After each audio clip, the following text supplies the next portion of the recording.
In this video, I will show you how to manage Health Connect Sync in Google Fit. First, open the Health Connect app. Once you're in, tap on Settings at the bottom of the screen. From there, go to Health, and then tap on Open Health app.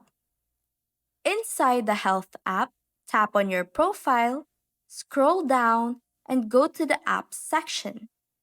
Here, select Health Connect. Now just make sure to turn on all the switches so Google Fit can sync your activity data properly. After that, head back to your Google Fit app, tap on your profile at the bottom right, then go into Settings. Scroll down and tap Track Your Activities with Health. Make sure you're connected to Apple Health so everything syncs smoothly. This way, your workout and health data will stay updated across apps without any issues. And that's how to manage Health Connect Sync in Google Fit.